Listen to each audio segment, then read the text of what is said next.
घरातील कामांसाठी उपयुक्त अशा काही टिप्स. पनीर भाजीची ग्रेव्ही छान चविष्ट होण्यासाठी त्यात 1 चमचा पावभाजी मसालाही घाला. तळणीचे तेल जळून खराब होऊ नये म्हणून तळताना तेलात 2 टूथपिक आणि थोडेसे मीठ घालावे. बहुतेक वेळा भांडी करपली असतील तर साबणाने कितीही घासली तरी देखील लवकर स्वच्छ होत नाहीत. अशा वेळी 2 लिंबाचे तुकडे करून करपलेल्या भांड्यात 10 मिनिटे टाकून ठेवा आणि थोड्या वेळाने साबणाने भांडी घासून घ्या. करपलेली भांडी एकदम स्वच्छ होतील. फ्रीजची साफसफाई करायची असेल तर किमान 1 तास आधी फ्रीज अनप्लग करून ठेवा. फ्रीज रूम टेम्परेचरवर आला की मगच सफाई करा. किचन ओटा साफ करून झाल्यावर कपड्याचा तेलकटपणा आणि कुबट वास घालवण्यासाठी पाणी गरम करून त्यात 1 लिंबू पिळा व त्यात कोणतेही डिटर्जंट 1 चमचा घाला. यात कपडा काही वेळ भिजत ठेवून मग धुवून टाका. कपडा छान स्वच्छ होईल. सिल्कच्या साड्या जशाच्या तशा राहाव्यात यासाठी त्या नेहमी डिटर्जंटमध्ये न धुता त्याऐवजी शॅम्पूच्या पाण्यात धुवा. बऱ्याचदा भात शिल्लक राहतो. शिल्लक राहिलेला भात परतून खाताना तो शरीराला बाधू नये म्हणून त्यात 1 चिमटी हिंग घाला. तूप छान रवाळ व्हावे म्हणून लोणी कडताना त्यात थोडेसे मीठ घालावे. बऱ्याच वेळा किचनचे सिंक चिकट होऊन घाणेरडा वास येऊ लागतो. त्याचा पाईपही ब्लॉक होतो. तेव्हा थोडे मीठ आणि बेकिंग सोडा मिक्स करून सिंकमध्ये पसरून टाका. थोड्या वेळाने यावर गरम पाणी घालावे. किचन सिंक छान चमकू लागेल आणि पाईपमधील साठलेली घाण पण निघून जाईल. काही वेळानंतर चपात्यांचा वास येतो व चपात्या कडकही होतात. त्यामुळे चपात्याच्या डब्यात आल्याचे तुकडे ठेवावेत. म्हणजे चपात्या बराच काळ ताज्या व नरम राहतात. 2 समान भागात नारळ फोडायचा असल्यास आपले 1 बोट नारळाच्या मधोमध ठेवून नारळ जोरात आपटावा. बोट ठेवले असेल त्याच भागात बरोबर नारळ फुटेल. ओला नारळ बराच काळ टिकवण्यासाठी प्लॅस्टिक बॅगमध्ये घालून फ्रीजच्या वरच्या भागात म्हणजेच फ्रीझरमध्ये ठेवावा. जेव्हा गरज असेल तेव्हा अर्धा तास आधी बाहेर काढून ठेवावा किंवा कोमट पाण्यात 10 मिनिटे बुडवून ठेवावा. काळी द्राक्ष खाल्ल्याने पोट साफ होण्यास मदत होते. मसाल्यांचा रंग आणि चव दीर्घकाळ टिकून राहावी व तसेच त्यांना जाळी किंवा बुरशी लागू नये यासाठी मसाल्यांमध्ये थोडे खडे मीठ आणि हिंग ठेवावे. यामुळे मसाल्यांना जाळी लागत नाही. कोणत्याही फळभाज्या शिळ्या किंवा नरम पडल्या असतील तर रात्रभर मिठाच्या पाण्यात ठेवून द्या. सकाळपर्यंत ताज्या टवटवीत होतील. साखरेमध्ये 4-5 लवंगा ठेवल्यास साखरेला मुंग्या लागत नाहीत व साखर मुंग्यांपासून सुरक्षित राहते. भेंडीची भाजी चिकट न होता अधिक चवदार व्हावी यासाठी भाजीत थोडा टोमॅटो घाला. तसेच लिंबू, कोकम, चिंच किंवा दहीसुद्धा तुम्ही घालू शकता. जिरे मोहरीची फोडणी नेहमी कडक तेलातच द्यावी. याने फोडणी छान बसते. तसेच मोहरीचा कडवटपणा दाताखाली येत नाही. कोशिंबीरमध्ये लगेच मीठ टाकले की कोशिंबीरीला पाणी सुटते. त्यामुळे खाण्याच्या वेळीच कोशिंबीरमध्ये मीठ घालावे. पनीर तेलात फ्राय करण्यापेक्षा 10-15 मिनिटे पाण्यात बुडवून ठेवा. पनीर रबरासारखे न होता छान मऊ होते. भाजीच्या ग्रेव्हीत तेलाऐवजी तूप घातल्याने ग्रेव्हीची चव आणखीनच वाढते. भाजीच्या ग्रेव्हीमध्ये कांदा परतून घेताना किंचित साखरही घाला. असे केल्याने साखर कॅरमलाइज होऊन भाजीच्या ग्रेव्हीत रंग आणि चव छान होईल. कोणत्याही कपड्याला च्युइंगम लागले असेल तर तो कपडा तासाभरासाठी फ्रीजमध्ये ठेवा.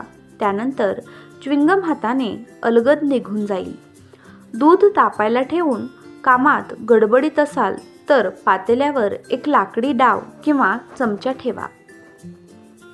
असे केल्याने दूध उतू जाणार नाही. वाटण केलेला ओल्या मसाल्यामध्ये नेहमी थोडे मीठ मिसळून ठेवावे. याने मसाला किमान 8 दिवस फ्रेश राहतो व चवही टिकून राहते. पावसाळ्यात लाकडी फर्निचरला बुरशी आली असल्यास गरम पाण्यात थोडे डिशवॉश लिक्विड घालून त्या पाण्यात कपडा बुडवून त्याने फर्निचर पुसून घ्या. बुरशी नष्ट होईल. डोसे छान कुरकुरीत होण्यासाठी तांदूळ दळताना त्यात थोडे भिजलेले पोहे घालावे. गरम इडली पात्रातून काढताना व्यवस्थित निघत नाही. अशा वेळी थोडे गार पाणी इडलीवर शिंपडावे. इडल्या पात्रातून पटापट काढता येतात. आल्याचा चहा बनवताना आले चहामध्ये सगळ्यात शेवटी किसून घातले तर चहाची चव अजूनच वाढते. घरात किंवा स्वयंपाकघरात पाली असतील तर घरातील भिंतीवर मोरपीस लावा. मोरपिसाला पाली साप समजून घाबरतात व घरातून पळ काढतात.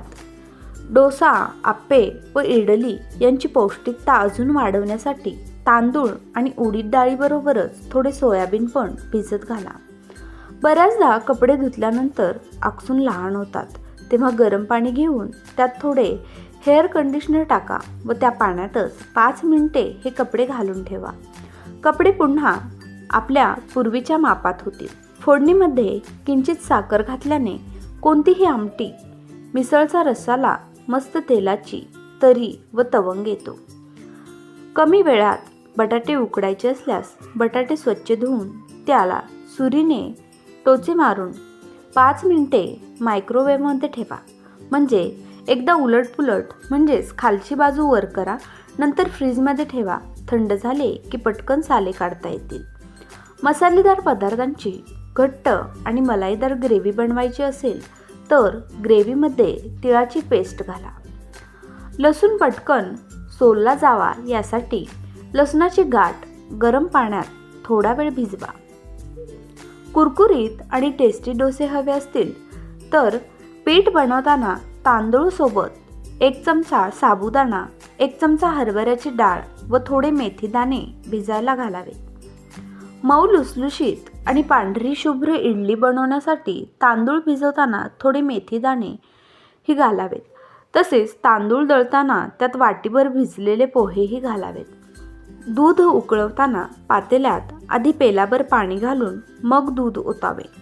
म्हणजे दूध तळाशी लागून पातेले करपणार नाही. कुकरची प्रेशर चांगले नसल्याने कुकरची शिट्टी होत नसेल तर कुकरची रिंग फ्रीजरमध्ये 10-15 मिनिटे ठेवा. असे केल्याने कुकरची रिंगही लवकर खराब होत नाही. कोथिंबीर किंवा कोणतीही पालेभाजी बराच काळ फ्रेश राहण्यासाठी बाजारातून आणल्यावर नीट निवडून पेपरमध्ये गुंडाळून डब्यात किंवा प्लॅस्टिक बॅगमध्ये घालून फ्रीजमध्ये ठेवा. प्रत्येक वेळी जेव्हाही बाहेर काढाल तेव्हा डबा कोरडा करून ठेवावा. बरेच दिवस भाजी ताजीतवानी राहील. लोखंडी भांड्यात अन्न शिजवल्याने त्यातील लोहाचे प्रमाण वाढते. म्हणून हिरव्या पालेभाज्या नेहमी लोखंडी कढईत शिजवा. तांदूळ किंवा इतर कोणत्याही कडधान्यामध्ये तमालपत्र ठेवल्यास धान्याला कीड लागत नाही. घट्ट वरणात म्हणजे शिजवलेल्या डाळीच्या गोळ्यात तिखट, मीठ, गोडा मसाला, बारीक चिरलेला कांदा आणि कोथिंबीर घातल्यास मस्त तोंडी लावणे तयार होते. यालाच गोळावरण बोलतात. डाळिंबीची उसळ बनवताना डाळिंब्याचे शिजून मेण होऊ नये यासाठी शिजवताना त्यात थोडे दूध घालावे. डाळिंब्या अख्ख्या राहतात. टोमॅटो जास्त पिकून नरम झाला असेल तेव्हा पुन्हा कडक करण्यासाठी टोमॅटो काही वेळ बर्फाच्या पाण्यात टाकून ठेवा. सॅलड बनवताना भाज्या थोडा वेळ आधी बर्फाच्या पाण्यात घालून ठेवा. त्यामुळे भाज्या टवटवीत तर दिसतातच, त्याचबरोबर कापताही येतात. साबुदाणा खिचडी नरम, मोकळी आणि चविष्ट होण्यासाठी खिचडी करताना त्यावर थोडे दूध किंवा ताक शिंपडावे. आवडत असल्यास थोडी काकडी पण बारीक चिरून टाकावी. व्हिडिओ शेवटपर्यंत पाहिल्याबद्दल तुमचे मनापासून आभार. चला तर मग व्हिडिओमधील या सर्व महत्त्वाच्या टिप्स तुम्हाला उपयोगी वाटत असतील तर व्हिडिओला एक लाईक नक्की करा आणि चॅनलवर नवीन असाल तर चॅनलला नक्की सबस्क्राईब करा.